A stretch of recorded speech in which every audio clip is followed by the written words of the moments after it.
Unit 2 chapter 3। দেখ, কোনো একটা নতুন অডিট শুরু করতে গেলে আমার কি কি ব্যবস্থা করতে হবে। নতুন অডিট, সে একটা কোম্পানি অডিট হতে পারে, একটা ফার্মের অডিট হতে পারে, যে কোনো অর্গানাইজেশনে অডিট করতে গেলে প্রথমে আমি কি দিয়ে শুরু করব। 1 নম্বর, দেখ লিখে রেখেছি আমি এই 12খানা পয়েন্ট। 1 নম্বর পয়েন্ট হচ্ছে রিসিভিং অ্যাপয়েন্টমেন্ট অফ লেটার। এটা মানে কি, আমাকে যে ওই কোম্পানি অডিট করতে বলেছে তাদের থেকে অ্যাপয়েন্টমেন্ট লেটারটা নেব। তাদের থেকে প্রথমে গিয়েই অ্যাপয়েন্টমেন্ট লেটারটা নেব, যেটার মধ্যে লেখা থাকবে যে আপনি অডিটর হিসাবে নিয়োগ হয়েছেন, you have been appointed as auditor or you have been appointed auditor of the company. 2 নম্বর দেখো, enquiring into the reasons of not appointing the previous auditor. যদি দেখা যায় ওই ফার্ম অথবা কোম্পানি সেই কোম্পানি বা ফার্মের যদি আমি নতুন অডিটর হই, তাহলে আগে জিজ্ঞাসা করব যে পুরনো অডিটর কেন এলো না, যে আগের বছরে অডিট করেছিল সেই অডিটর কেন এলো না, একটু জানার চেষ্টা করব। যদিও চার্টার্ড অ্যাকাউন্টেন্টের অ্যাক্ট অনুযায়ী কিছু প্রফেশনাল এথিক্স আছে। এথিক্স মানে হচ্ছে নীতি আছে যার বিরুদ্ধে আমাদের যাওয়া যায় না, সেইটা কিন্তু আগে খেয়াল রাখতে হবে। 3 নম্বর হচ্ছে অ্যাকসেপ্টেন্স অফ অ্যাপয়েন্টমেন্ট। এটা কিন্তু ভালো করে মনে রাখবি। To communicate to the registered of companies within 30 days whether he is going to accept or not subject to maximum of 20 companies. এটা মানে কি, এটা বলতে চাইছি যখনই আমাকে অ্যাপয়েন্টমেন্ট দেবে কোনো কোম্পানি, তার 30 দিনের মধ্যে আমাকে রেজিস্টার অফ কোম্পানিজের কাছে জানাতে হবে যে আমি ওই বিশেষ কোম্পানির অডিটর হিসেবে নিয়োগ হয়েছি। I have been appointed auditor of a particular company and it is to be notified to the register of companies within a period of 30 days. Mind it very carefully. Next হচ্ছে কি, এটাও কিন্তু একটা বড় জিনিস, যখনই আমাকে কোম্পানির অডিটর হিসাবে নিয়োগ করলো তখন আমি দেখব আমি ম্যাক্সিমাম 20টা কোম্পানির অডিট করতে পারবো। যদি আমার কাছে ফার্ম থাকে, সেই ফার্মের মধ্যে বলা হয়েছে যে 20টার বেশি তুমি অডিট করতে পারবে না, তাহলে 20টার মধ্যে যদি আমি অডিট করতে চাই তাহলে আমি অডিটর হিসেবে নিয়োগ হব বা নিযুক্ত হব। কিন্তু যদি দেখা যায় যে 21 নম্বর কোম্পানি হয়ে গেল, তাহলে কিন্তু আমাকে ওটাকে রিফিউজ করতে হবে। কখন বুঝতে পেরেছিস? কখন তাহলে ম্যাক্সিমাম হচ্ছে 20টা কোম্পানি, 21 নম্বর কোম্পানি কিন্তু করতে পারবো না। ক্লিয়ার? তাহলে এখান থেকে শর্ট কোশ্চেন দিতে পারে যে একটা অডিটর সব থেকে বেশি কটা কোম্পানি অডিট করতে পারে? 20টা। আচ্ছা, আমি যদি নিজে থেকে 21 নম্বর করতে যাই তাহলে সেটা রিফিউজ হয়ে যাবে? না, রিফিউজ হবে না, আমি তো জানালাম না। তখন আমি প্রফেশনাল এথিক্সের মধ্যে পড়ে যাব। প্রফেশনাল এথিক্স মানে হচ্ছে যে আমি গোপন করেছি তথ্য, তার ফলে আমাকে আবার শাস্তি পেতে হবে, পেনাল্টি। হয়তো আমার এই চার্টার্ড অ্যাকাউন্টেন্টের অডিট হিসাবে কাজ করার জিনিসটাই চলে যেতে পারে। ক্লিয়ার? মানে ওরা যদি জানতে পারে যে আমি 21 নম্বর নিজে করেছি, তাহলে ওরা এক্সপ্লেনেশন চাইবে যে কেন তুমি করলে না জানিয়ে। কারণ রেজিস্ট্রারকে তো জানাতে হবে 30 দিনের মধ্যে। ওই যে বলা হলো যে 30 দিনের মধ্যে জানাতে হবে। 30 দিনের মধ্যে যদি না জানাও তাহলে কিন্তু তুমি কাজ করতে পারবে না। এই যে 30 দিন দেখতে পাচ্ছিস? হ্যাঁ। এবং 20টা কোম্পানি ম্যাক্সিমাম আমি লিখে দিয়েছি। দেখ, 30 দিনের মধ্যে 20টা কোম্পানির অডিট করে আমাদের জানাতে হবে। ম্যাক্সিমাম না, 30 দিনের মধ্যে জানাতে হবে। অডিট আমি সারা বছর ধরে করি, কোনো ব্যাপার নেই। আচ্ছা। কিন্তু যখনই আমি অ্যাপয়েন্টমেন্ট পেলাম তার 30 দিনের মধ্যে আমাকে রেজিস্টার অফ কোম্পানিজে যাচ্ছে জানাতে হবে, কারণ তারা রেকর্ড করে রাখবে যে আমি কত নম্বর অডিট করছি। আচ্ছা, 4 বুঝেছি। Number, nature and scope of audit work. এটা কি? এটা একটা আমরা আগে ভাগ করেছিলাম, আমি বলেছিলাম একটা স্ট্যাচুটারি অডিট বলে, একটা নন স্ট্যাচুটারি অডিট বলে। স্ট্যাচুটারি অডিট মানে যেটা আইনের মধ্যে থেকে আমাকে অডিট করতে হবে, বিশেষ স্ট্যাটিউট দ্বারা প্রভাবিত, যে কোম্পানি অডিটরের ক্ষেত্রে বা পার্টনারশিপ অডিটরের ক্ষেত্রে আমরা কি দেখেছিলাম, যে অডিট করা বাধ্যতামূলক, তোমাকে অডিট করাতেই হবে, ঠিক আছে? কিন্তু নন স্ট্যাচুটারি ক্ষেত্রে অডিট করাতেও পারে বা নাও করতে পারো। ধরো তোমার একটা দোকান আছে, সেই দোকানে অনেক সেল, কিন্তু সেই দোকানদার একজন অডিটর রাখতেও পারে, নাও রাখতে পারে। ক্লিয়ার? হ্যাঁ। সবাই বুঝতে পেরেছো? Yes, sir. কিন্তু তাদের কিন্তু অ্যাকাউন্টস করতে হবে। অডিট আর অ্যাকাউন্টস দুটো কিন্তু আলাদা।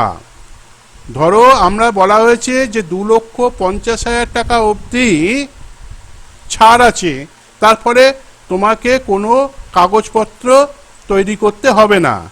কিন্তু যেই 2,50,001 টাকার থেকে পড়ে গেল, তখন কিন্তু তোমাকে কাগজপত্র তৈরি করতে হবে। এটা ইনকাম ট্যাক্স বলছে। ক্লিয়ার?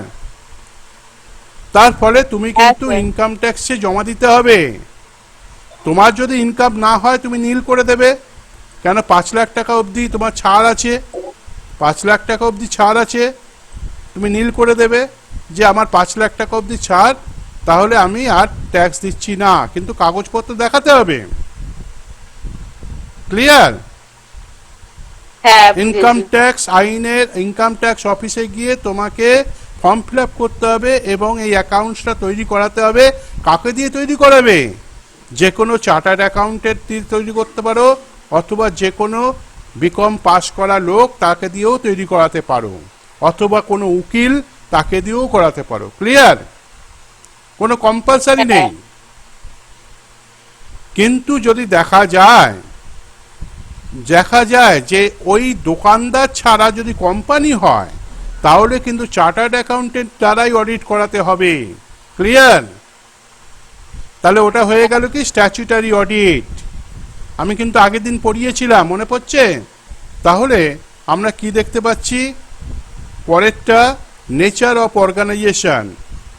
আগেরটা গেল nature and scope of the work of audit.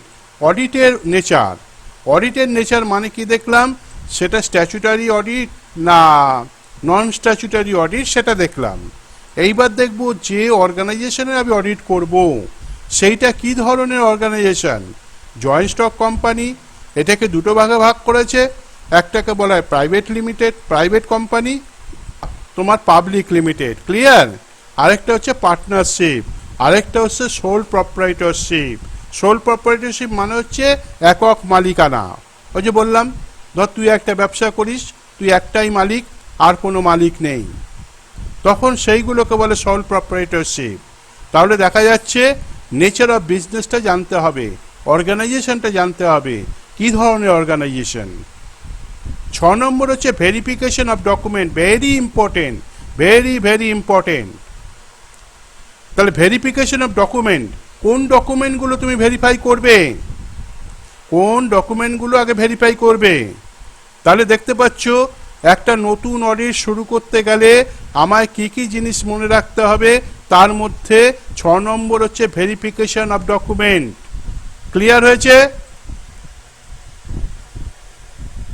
Mona Lisa sir. Kabiraj, Monalisa Kabiraj, হ্যাঁ স্যার। আমার কথাগুলো ক্লিয়ার হচ্ছে? ভেরিফিকেশন অফ হ্যাঁ ডকুমেন্ট স্যার। মানে কোনো কোম্পানির আমি অডিট করতে গেছি, তাহলে কি কি দেখব, অডিট করা মানে কি, তাকে কি দেখতে চাইবো তার কাছে, এইটাকে বলে ভেরিফিকেশন অফ ডকুমেন্ট। ক্লিয়ার? এইবার জয়েন্ট স্যার। স্টক কোম্পানি হলে কি করতে হবে দেখো, আর্টিকেলস অফ অ্যাসোসিয়েশন দেখতে হবে। আর্টিকেলস অফ অ্যাসোসিয়েশন মানে কি কি আইন কানুন আছে কোম্পানির। মেমোরান্ডাম অফ অ্যাসোসিয়েশন, এটা মানে কোম্পানি কত ক্যাপিটাল আছে, কোম্পানির নাম কি, কোম্পানির ঠিকানা কি, এই সমস্ত। 3 নম্বর হচ্ছে প্রসপেক্টাস, কোম্পানি যখন শেয়ার ইস্যু করে তার বিবরণপত্র। 4 নম্বর হচ্ছে মিনিট বুক। মিনিট বুক মানে কি, আগে যদি কোনো মিটিং হয়ে থাকে সেই মিটিংটা কিসের ওপর হয়েছে, কি কি আলোচনা হয়েছে আর কি করা হবে, এই সমস্ত একটা খাতায় লিপিবদ্ধ করা হয়। Everything is written in a particular book, it is called minute book. তাহলে minute book stands for a particular book or exercise book, একটা খাতা যে খাতার মধ্যে লেখা থাকবে what will have to be done, কি করতে হবে, কি করা উচিত, and the writing the proceedings of the last meeting, গত মিটিংয়ের সমস্ত কিছু তোমাকে লিপিবদ্ধ করতে হবে, সেই খাতাকে বলা হয় মিনিট বুক। ক্লিয়ার? সবার ক্লিয়ার হয়েছে? হ্যাঁ হ্যাঁ বুঝতে পেরেছি। Yes, sir. হ্যাঁ স্যার। মনোজ মন্ডল, হ্যাঁ স্যার। ক্লিয়ার হ্যাঁ, হয়েছে? হ্যাঁ স্যার ক্লিয়ার। আচ্ছা, তারপরে হচ্ছে যদি দেখা যায় ওটা কোম্পানি না হয়ে পার্টনারশিপ ফার্ম, এই পার্টনারশিপ Yes, sir. ফার্ম যদি হয় তখন কি করতে হবে, পার্টনারশিপ ডিডটা দেখতে হবে। পার্টনারশিপ ডিডে কি থাকে না, পার্টনারদের মধ্যে এগ্রিমেন্ট থাকে, তারপর ট্রাস্ট ডিড দেখতে হবে, এই জিনিসগুলো দেখতে হবে। আর যদি কোঅপারেটিভ সোসাইটি হয়, কোঅপারেটিভ সোসাইটি জানো তো, ধরো 3-4 জন মিলে একটা সোসাইটি তৈরি করলো, তারা টাকা তুললো, টাকা ধার দেয়, যেমন কোঅপারেটিভ ব্যাংক। ওই কোঅপারেটিভ সোসাইটি যদি হয় তাহলে copy of cooperative society act, কপিটা দেখতে হবে।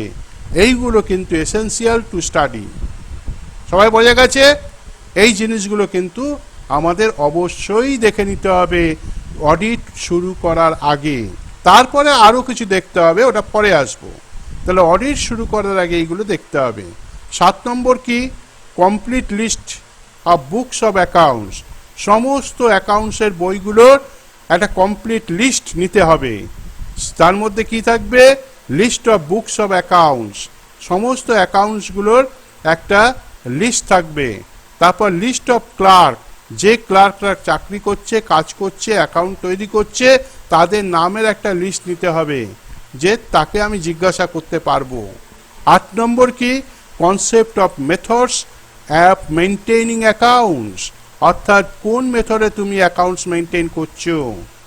তার ট্রেডিং কোম্পানি যদি হয় সেটা কিভাবে করছো, নন প্রফিট অর্গানাইজেশন যদি হয়, যে অর্গানাইজেশনে প্রফিট মোটিভ নয়, যেমন ধরো ক্লাব, যেমন ধরো হসপিটাল, যেমন ধরো চ্যারিটেবল ইনস্টিটিউশন বা স্কুল, কলেজ, এইগুলোকে বলা হয় নন প্রফিট অর্গানাইজেশন। এদের অডিট কিভাবে করব। 9 নম্বর হচ্ছে enquiry into the nature of internal control and internal check system, very important. Internal control আমাকে দেখতে হবে আর ইন্টারনাল চেকটা দেখতে হবে। আমি পাশে লিখে দিয়েছি, ইন্টারনাল চেক মানে do test checking instead of detail check. বলছে ডিটেল চেক করার দরকার হয় না, তোমাকে কি করতে হবে, তার মধ্যে থেকে কিছু কিছু তুলে চেক করতে হবে। যেমন ধরো একটা স্কুলে যদি আমি অডিট করতে যাই, দেখা গেল আমার 1000টা ছাত্র আছে, এবার প্রত্যেক মাসে যখন বেতন দেবে, স্যালারি দেবে, ফিস দেবে, তখন 1000টাই ছাত্র দিচ্ছে, তাহলে প্রত্যেক মাসে যদি 1000টা করে হয় তাহলে 12,000 বিল আমাকে দেখতে হবে, তাই তো? কি বোঝা যাচ্ছে আমার কথাটা? হ্যাঁ sir. Raju Ghosh, Raju Ghosh, Raju Ghosh, yes sir. বলছি আমি যেটা বললাম বুঝতে পেরেছিস? যে একটা স্কুলে যদি প্রতিটা ছাত্র প্রত্যেক মাসের ফিস দিচ্ছে, এবার সে যদি ফিস দেয় তাহলে 1000 জন ছাত্র যদি থাকে তাহলে 12 মাসে তাহলে 12,000 ছাত্র হচ্ছে হিসেব মতো, তাহলে 12,000 বিল আমাকে দেখতে হবে। রেখা চৌহান, হ্যাঁ স্যার। বুঝতে পেরেছিস? হ্যাঁ কিন্তু বললাম বুঝতে পেরেছি অত তো। দেখা সম্ভব নয়, অত যদি দেখতে হয় তাহলে আমার 1 বছর লেগে যাবে অডিট করতে, ঠিক আছে? তাহলে আমি অন্য অডিটগুলো করব কখন? এর জন্য তখন কি হবে, এই 12,000-এর মধ্যে হয়তো দেখা গেল আমি 50টা বিল চেক করলাম, ক্লিয়ার? 50টা বিল অথবা 100টা বিল চেক করলাম, দেখ 12,000-এর মধ্যে অত চেক করলাম না, এটাকে কি বলবো, এটাকে বলবো স্যাম্পল চেকিং, ঠিক আছে? Test checking. এই যে এই টেস্ট চেকিং, 50 বা 100 খানা যেমন চেক ধর করলে কি মানে তুই বাকিগুলো হয়ে যাবে? কিছু চাল কিনতে গেলি বাজারে, বাজারে চাল কিনতে গেলে কি দেখিস, এক মুঠো চাল হাতে নিয়ে দেখা হয়, তাই তো? তার মানে কি ওই এক মুঠো চাল থেকে আমরা বলতে পারবো যে ওই চালটা ভালো না খারাপ, তাই তো? নাকি নাকি প্রত্যেকটা চাল দেখে তো গুনে বোঝা গুনে যায়। দেখবি? না না, তাহলে এইটাকে বলে স্যাম্পল সার্ভে অথবা টেস্ট চেকিং, ঠিক আছে? হ্যাঁ তার মানে এই 50 বা 100 খানা দেখলেই আমি বুঝে যাব চেক করলে হয়ে যাবে। যে ওই কোম্পানি কি আছে। এবার তার মধ্যেও অনেক সময় ভুল ভ্রান্তি থেকে যায়। ইন্টারনাল কন্ট্রোল কাকে বলবো? Refers to the various methods and procedure adopted for the control of whole system. Internal control মানে কি, আমি আগেই বলেছিলাম যে ইন্টারনাল চেক কীরকম হয়।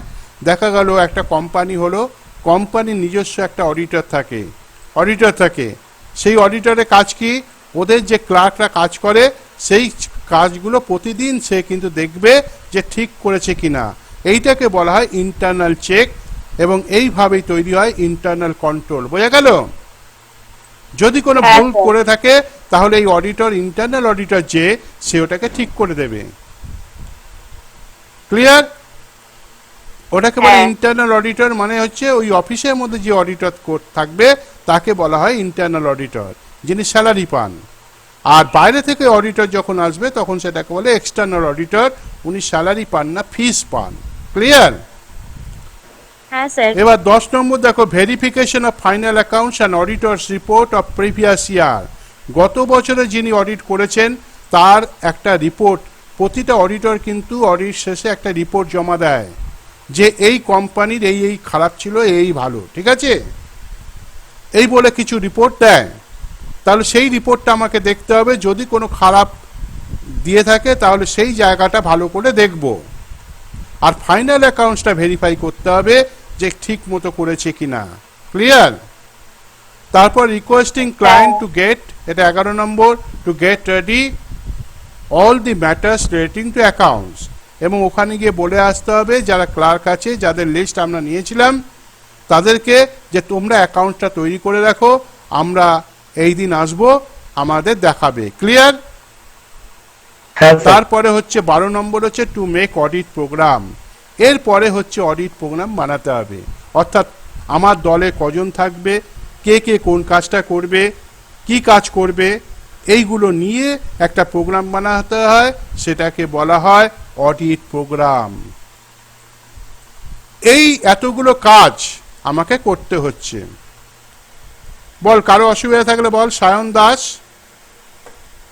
স্যার কোনো অসুবিধা নেই, কোনো অসুবিধা নেই। রোহিত? Present sir. কোনো অসুবিধা আছে? নয় স্যার। তাহলে আমাদের এই 12খানা জিনিস কিন্তু আমাকে দেখতে হবে। তাহলে তোদের প্রশ্নটা কিরকম দেবে? What are the steps actually taken by an auditor before commencement of a new audit. এইটা প্রশ্নটা থাকবে, তার উত্তর আমি এই 12খানা পয়েন্টে আলোচনা করলাম। এটা বড় প্রশ্ন কিন্তু। এইবার অডিটরে কি কি কাজ আছে এই জিনিসগুলো ভালো করে জানতে হবে। এই যে তোমাকে IJKL এল পর্যন্ত যে আমি দিয়েছি নামগুলো, এইগুলো খুব ভালো করে করতে হবে। একটা হচ্ছে অডিট প্রোগ্রাম, এগুলো আমরা আলোচনা করব পরে। অডিট নোটবুক, এগুলো লিখে নাও তোমরা, অডিট নোটবুক। তারপর অডিট ফাইলস, এখানে থেকে কিন্তু প্রশ্ন আসবেই। Audit working papers, routine checking, test checking, auditing in depth, audit evidence. নাহলে স্ক্রিনশট নিয়ে নাও। নিয়েছো? হ্যাঁ স্যার। স্যার বলছি হ্যাঁ, স্যার, নিয়েছি। উপরের গুলো একটুখানি পরিষ্কার করে তারপরে দিলে হচ্ছে তাহলে concept of materiality, audit risk, cut off examination আর উইন্ডোজ ড্রেসিং। এইগুলো তোমাদের আলাদা আলাদা করে বোঝাবো আমি। এইটা স্ক্রিনশট নিয়ে নাও, আমি সব বেঁচে রেখেছি। দেখো, ডিফাইন ইন্টারনাল কন্ট্রোল দেখতে পাচ্ছ, যেটা বললাম আমি যতটা করাবো তার মধ্যে যেগুলো আছে সেইগুলো আমি লিখে রেখেছি। তারপরে objective, distinguish between internal control and internal audit. দেখো 4 + 6 + 10, এই 20 নম্বর দিয়ে 2020 অনার্স এসেছিল। তারপরে 2 নম্বর হচ্ছে 2020 জেনারেল এসেছিল, objectives of internal control system. তারপর 3 নম্বরে কস্ট অডিট আর ম্যানেজমেন্ট অডিট কাকে বলে, এটা এসেছিল 2020 জেনারেল। 4 নম্বর হচ্ছে অডিট রিপোর্ট সার্টিফিকেট, এই দুটো কাকে বলে অথবা দুটোর মধ্যে পার্থক্য যাই বলো না কেন। জেনারেলও এসেছিল, অনার্সেও এসেছিল, দেখতে পাচ্ছ দুটোতেই এসেছিল কিন্তু। তারপরে 5 number what are the objectives of internal audit control, আবার internal control system, internal control দেখতে পাচ্ছ আবার এসছে। State to what extent a statutory auditor should rely on the internal audit report, internal audit রিপোর্টের উপর কতটা বিশ্বাস রাখা যায়। 6 নম্বর হচ্ছে purpose of standard on auditing. 7 number working paper, দেখো এই ওয়ার্কিং পেপার আমি এখানে দিয়েছি, এই ওয়ার্কিং পেপার দিয়ে দিয়েছে দেখছো, এই যে ওয়ার্কিং পেপার। আচ্ছা, তারপরে হচ্ছে অডিট ফাইলের ওপর প্রশ্ন দিয়েছিল 2020 জেনারেলে। অডিট ফাইল দেখো আমি দিয়েছিলাম এখানে, অডিট ফাইল।